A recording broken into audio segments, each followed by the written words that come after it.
Community is mourning the loss of a teen girl. She'd been missing since Friday when police found her body in the Sacramento River. 15-year-old Shabnam Ahmadyar's body was under 40 feet of water near the town of Hood. She was found near the place as reported her last being seen in the water. Family described Ahmadyar as a young woman suffering from mental issues and said her mental capacity was more like that of an 8-year-old. Police do not suspect foul play. Story number 6, the Republican presidential candidates are battling for 3 GOP primary states today. While Maryland and the District of Columbia are up for grabs, the big fight is over Wisconsin, with 42 of its delegates at stake. Former Senator Rick Santorum hard for the Badgers happens. He's in the GOP race, while former Governor Mitt Romney has begun focusing his attention on President Obama and the fall campaign. And here's a look at the current delegate count.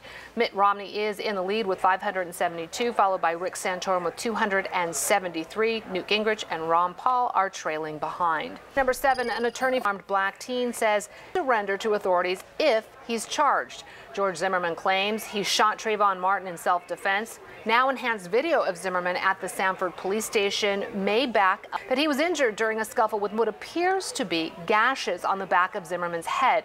Attorney General Eric Holder brought up Trayvon Martin's case at the National Summit on Prevention of Youth Violence. Meantime, after reviewing a 911 call the night Martin was killed, 2 independent forensic audio experts now say they do not believe Zimmerman is the person heard crying out for help. Story number 8, 2 injured crew members competing in the Clipper Round the World yacht race are safely ashore this morning after a high-risk water rescue. Their yacht was smashed by a giant wave hundreds of miles from the San Francisco coast. The wave took out the steering and a mayday call went out. No word if the injured crew members after that boat is repaired. Story number 9, U.S. military investigators may travel as early as this week to Afghan villages where American soldier is alleged to have shot and killed 17 civilians last month. It would be the first visit by U.S. investigators who had been staying away out of respect to the villagers angry about that shooting. The NYPD ads are investigating an al-Qaeda image threatening New York. Looks like an ad, and it appeared on several websites. Conducted terror group. It shows the Manhattan skyline with a caption reading Al-Qaeda again in New York. Terror investigators want to know where it originated. And let's check in with Darren now and see what's going on with the weather. Darren? Alisa, I've got a real interesting weather show. Well, I found something interesting. We were telling you that I found it on the internet, so it must be true. I don't know if it's true or not, and I don't know if the people involved really wrote these letters, but I found that the subject matter was really interesting. And at 25, she has great style. She has some questions.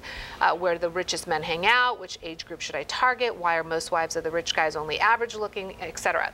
So allegedly, take my laptop here, the CEO of JP Morgan, Jamie Dimon, responded. He says, I've read your post with great interest. Guess there are lots of girls out there who have similar questions like yours. So he goes on to answer. He says, put the details aside. I'm just taking an excerpt. What you're trying to do is an exchange of beauty and money. He says a person provides beauty, person B pays for it, and fair square. However, there's a deadly problem here. Your beauty will fade, but money will not be gone without any good reason. The fact is my income might increase from year to year, but you can't be prettier year after year. Hence, from the viewpoint of economics, I am an appreciation asset. You are a depreciation asset. It's not just normal depreciation, but exponential depreciation. If that's your only asset, your value will be much worried 10 years later. And then he goes on and on. But I thought the message of that was really interesting. It's basically, you got to have more going for you than just looking for somebody who's got money. You've got to have brains. You've got to have something else. And at the end of his letter, he basically says it's easier for her to go out and make her own fortune than try to find a fool who will share his with her. Easy for Jamie Dimon to say if it was written by Jamie Dimon. If in fact it was written, but you know, he fits into that category. And, sure. And I thought that was pretty good advice in the end. We don't know if it was just somebody saying, you know. He's also married, by the way, and extremely busy. Yes. And for some reason, I highly doubt that he wrote. I think the letter is really interesting, yeah, though, but I don't think for a second it was actually written by Jamie Dimon. But it's one of those cool things like, maybe Sure. a little eccentric. Maybe he just took that, 30 minutes out of his busy schedule to stop making money and write her back. All right. Well, if you ran into issues with your credit card, speaking of money, yesterday, it wasn't an April Fool's joke. We'll tell you what happened when Fox 40 Live continues.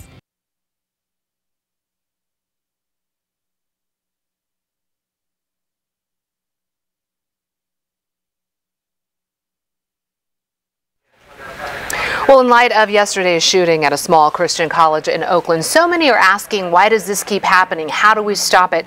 The gunman believed to be a former nursing student who was expelled from that school. Joining us live now via phone is Dr. Chuck Williams of Drexel University. He's been studying this behavior. He's an expert. Welcome, Dr. Williams. Your first reaction to the shooting? Well, first of all, thanks for having me on, and my heart goes out to the family and the students, faculty, staff, administrators in that Oakland community. It must be a very, very tough time for them. But my first reaction beyond that was, I can't believe this is happening again.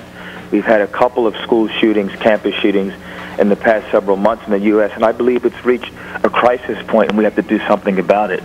What do you think's at the heart of this? Why does this keep happening, if you can even answer that?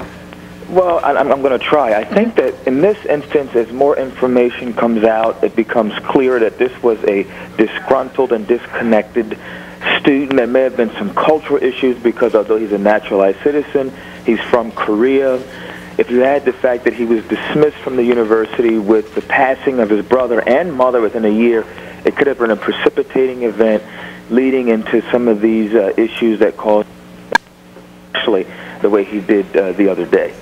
But when we talk about this trend of taking out whatever ails you at a school facility, is there any way we can gauge why that's happening, why this seems to be the target? Well, I think that, believe it or not, campuses are open usually, and people are walking around. They're available, so they're targets sort of walking around easily to spot, so people feel that it's a great place if they're dealing with these kinds of issues to go back and enact revenge because they're not closed off in some way. So that's part of it. But also the issue is that they want to go back to the place where these things happen that cause them to feel bad, and they think that by enacting revenge they'll feel better, and obviously things actually turn out worse.